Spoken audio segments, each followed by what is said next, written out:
Hello and welcome to this video about the new clan of fox assassins, the Harul clan.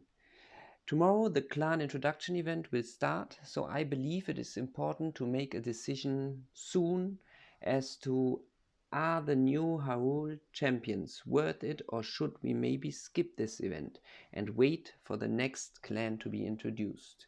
Because I think it is safe to assume that, as in clan introduction events before, you will need 150 summonings to get a certain mythic male and 300 to get the mythic female. Also, only if you do the 300 summonings, you have a fair chance of getting enough fragments for the companion, and maybe not even then. But still, with 150 summonings, for example, we could only get one mythic male and not a companion, and only with luck the mythic female. That's what we should think about first. So for me, for example, I would have 150 summonings, but I am now, together with you, thinking about, should I spend those 150 now, or should I wait for the next clan introduction event so that I can do 300 pulls, 300 summonings, and then also have a chance on the companion. Okay, so let's start to have a look at the male fox, male Harul. Misdirection. Swaps location with the furthest target, gaining 30% damage reduction and increasing the target's damage taken by 30%. Lasts for 3 seconds. That's the active, which is actually very nice if you want to attack those, for example, the mages or the archers in the back. But let's not forget the currently the way we are playing. Our main enemies will always have a female daevala, so it's not really important to kill those who are far away, but the female daevala, and she's most often not in the back. So let's go to the Blurry Blade as the ultimate. Slashes at the target area for 4 hits and knocks back the target. Deals damage equal to 900% of the champion's strength and inflicts grievous wounds to the target. Targets with grievous wounds have their healing effect reduced by 40%. So this is actually very good. But again, we have to be realistic and see what our enemies are playing. So but first of all, this is actually quite nice. Also, this would be good against the female daevala in theory, because she also has great healing abilities, and if her healing effect will be reduced, that's a good thing. Then damage equal to 900%, of course, with a 15-star champion, but that's quite a lot. Anyway, Death Seeker. When an enemy target has less than 30% constitution, the champion teleports behind the target to launch a series of attacks, increasing damage dealt by 40% and recovering constitution by 20% of the damage dealt. If the target dies, champion heals 50% of constitution lost. Again, very good in theory, because now we have a champion that can heal, and we, with the female daevala, for example, we can see that healing can be very nice. And 50% of the constitution lost, that's a lot, of course. And so he can heal, and he can reduce the healing of the opponent. All very good. So in theory, also good against a female daevala. But I know it's annoying that I'm always comparing with a female daevala, but it's kind of annoying that all the enemy teams which we need to beat do have a female daevala in the team. So it's something, realistically speaking, which we have to consider.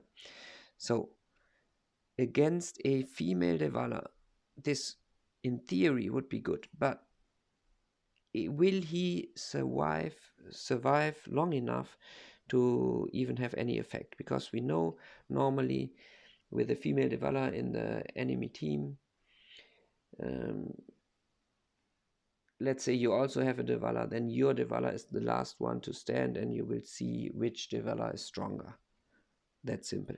So even though he might be of good use, he has to survive first long enough to actually deal damage against the female daevala. And for that he would need a lot of vigor, in my opinion. And right now it's not possible to get as much vigor as before, whereas the enemy teams with strong female daevalas, they have a lot of vigor on those. So I don't think realistically that he can be much of an enemy against a female daevala. And therefore, yes, still, I think of the two champions, he's probably the better one in this case. So it would make sense to go for 150 summonings if you want to get at least one certain mythic. That will probably be the male again. In this case, it's not so bad. Let's still have a look at the female.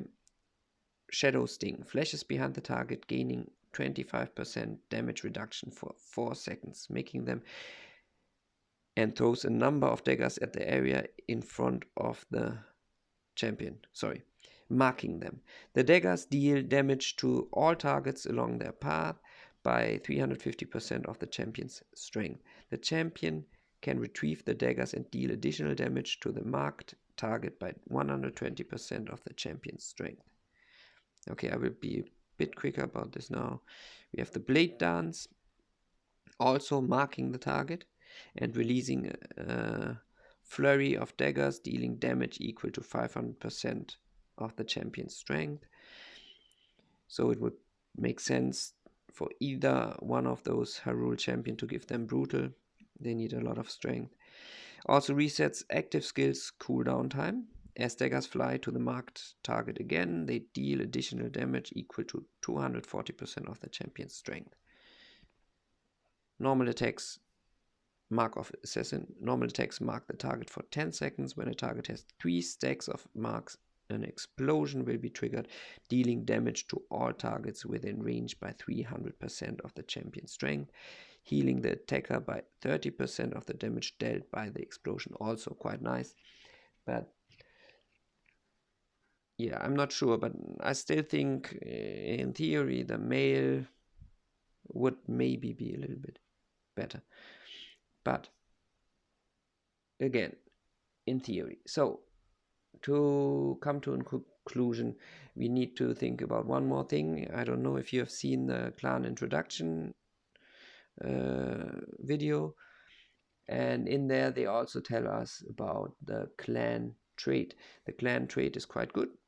It's a damage reduction of skill damage for all champions in the team. So this actually helps me to make a conclusion, which means the companion is even more important. It's a very nice clan trait which can be used for a support champion. Even if you do not choose to use one of those champions, you can use that trait, and then you would need the companion anyway. Of course, you can also just get a few mythics and then take their traits, but it wouldn't be bad to have the companion. So my idea is to do this. If you have 300 pulls of summonings, do it. If you don't, I think it's not bad to skip this one, just because the next time you will have a better chance, if you can then do 300 summonings, of course, then you have a much better chance to also get the companion. And